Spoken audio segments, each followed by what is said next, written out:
আলহামদুলিল্লাহ ওয়াসসালাতু ওয়াসসালামু আলা রাসূলিল্লাহ আম্মা বা'দ আউযু বিল্লাহি মিনাশ শাইতানির রাজীম ওয়া ইয ফারাকনা বিকুমুল বাহরা ফাআনজায়নাকুম ওয়া আগরাকনা আলা ফিরআউনা ওয়া আনতুম তানজুরুন সাদাকাল্লাহুল মাওলানাল আযীম। সম্মানিত শ্রোতা মণ্ডলী, মুহররম আমাদেরকে শিক্ষা দিয়েছে। এই মুহররম 10 মুহররমে অনেক ঐতিহাসিক ঘটনা রয়েছে। আল্লাহর নবী মুহাম্মদুর রাসূলুল্লাহ সাল্লাল্লাহু আলাইহি ওয়াসাল্লাম তিনি মুহররমে রোজা রেখেছেন এবং তার অধীনস্থ যারা ছিলেন তাদেরকেও এই রোজা রাখার তাগিদ দিয়েছেন। বিশেষ করে শিশুদেরকেও তিনি এই রোজা রাখার জন্য বিশেষ তাগিদ দিতেন। রমজানের রোজা ফরজ হওয়ার আগ পর্যন্ত 10 মুহররম আশুরার রোজা ফরজ ছিল। আল্লাহর নবী সাল্লাল্লাহু আলাইহি সাল্লাম বলেন, 10 মুহররমের রোজা আমি যে রাখবে আমি আশা করি তার পিছনের 1 বছরের গুনাহ মাফ করে দেওয়া হবে। আল্লাহ নবী সাল্লাল্লাহু আলাইহি সাল্লাম মদিনায় যাওয়ার পরে মদিনাতে তিনি দেখলেন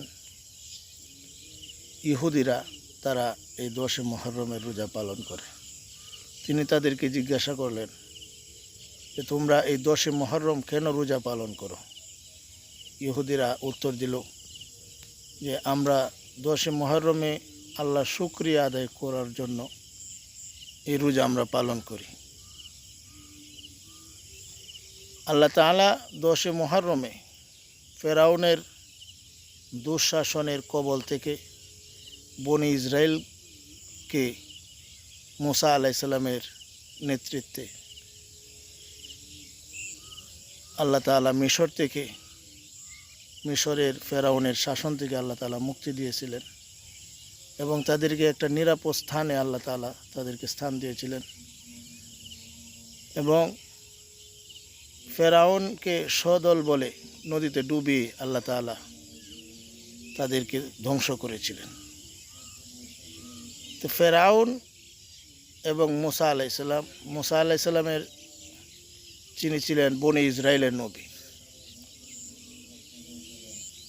ফেরাউন সে ক্ষমতা গ্রহণ করার পরে লক্ষ্য করল এই বনি ইসরাইল যদি মাথা উঁচু করে থাকে তাহলে আমি দীর্ঘদিন যাবৎ আমি সুন্দরভাবে আমার মন মতো আমি যা চাই রাষ্ট্রের মধ্যে তাই হবে, একনায়কতন্ত্রের যে ব্যাপার, স্বৈরাচারের যে ব্যাপার, আমি এটা কায়েম রাখতে পারবো না। এই জন্য সে প্রথমে তার মন্ত্রিসভা এর মাধ্যমে সে পরামর্শ রাখলো যে কিভাবে আমি দীর্ঘদিন শাসন করতে পারি। প্রথমে সে ইসলামী শিক্ষা ব্যবস্থা নিষিদ্ধ করল। ইসলামী শিক্ষা ব্যবস্থা নিষিদ্ধ করার মাধ্যমে মিশরের মধ্যে বিরাট হইচই পড়ে গেল এবং মুসলমান যারা ছিলেন বনি ইসরাইল তারা সকলেই এই সিদ্ধান্তের ব্যাপারে তারা প্রতিরোধ করলেন। এই প্রতিরোধের মধ্যে যারা ছিলেন বড় বড় ইসলামিক পণ্ডিত তাদেরকে হত্যা করা হলো, জেল দেওয়া হলো, জুলুম দেওয়া হলো। দেখা গেল যে কিছুদিনের মধ্যেই এই ফেরাউন বড় বড় আলেম উলামাদেরকে তারা হত্যা করলো, এই ফেরাউনের বাহিনী। এরপরে শিক্ষা ব্যবস্থা থেকে মুসা আলাইহিস সালামের আগে যে শিক্ষা দিয়েছিলেন হযরত ইউসুফ আলাইহিস সালাম, সেই শিক্ষা ব্যবস্থা এরকমভাবে ধ্বংস করা হলো যে এক সময় বনি ইসরাইলের সকলেই ফেরাউনের গোলাম হিসাবে, অর্থাৎ রাষ্ট্রের মধ্যে যে বড় বড় চাকরি আছে, বড় বড় পদ আছে, সুযোগ সুবিধা আছে, এই সকল সুযোগ সুবিধা ফেরাউন তার যে নিজস্ব বংশ কীর্তি তাদেরকে দিল। উচ্চ পদ, সরকারি বড় সুযোগ সুবিধা। আর অপরদিকে বনি ইসরায়েলদেরকে বিভিন্ন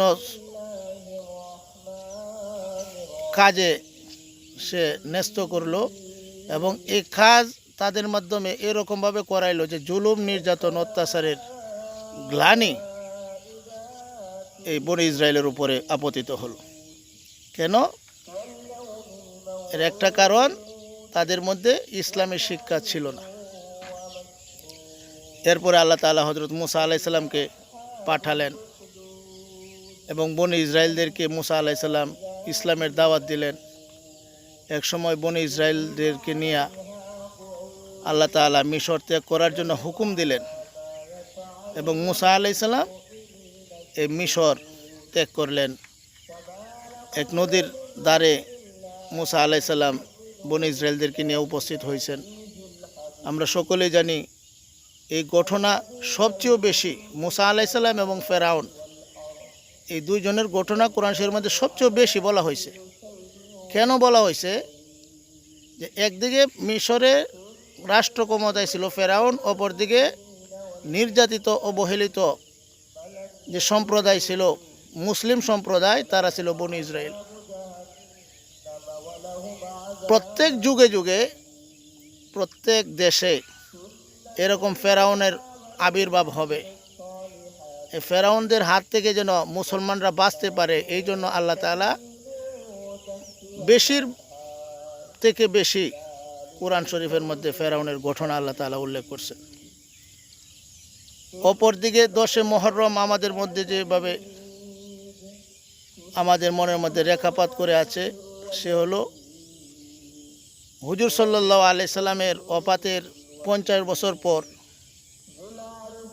কারবালার ময়দানে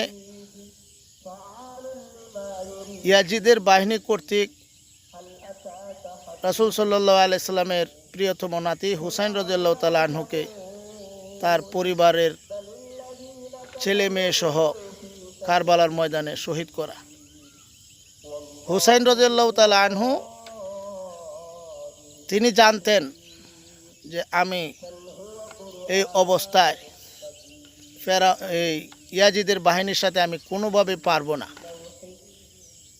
তিনি জানতেন, তিনি দেখছেন, এরপরেও তিনি হকের পক্ষ হইয়া, রাসূলের সুন্নতের পক্ষ হইয়া, তিনি সত্যের পক্ষ হইয়া তিনি যুদ্ধ বেছে নিয়েছেন। প্রথমে যে তিনি 3টে শর্ত দিয়েছিলেন যে আমাকে তোমরা ইয়াজিদের সাথে সাক্ষাৎ করতে দাও, নতুবা আমাকে এখান থেকে যেতে দাও যে আমি অন্য একটা এলাকায় গিয়ে যুদ্ধ করি কাফিরদের বিরুদ্ধে, অথবা আমি মদিনায় ফিরে যাই।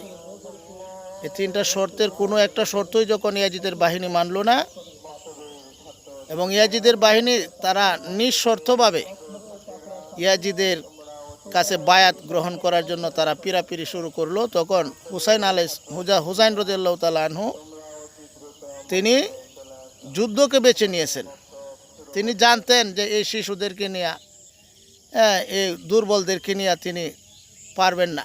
তারপরেও তিনি হকটাকে বেছে নিয়েছেন এবং কারবালার ময়দানে তিনি হকের পক্ষ হইয়া তিনি শাহাদত বরণ করছেন।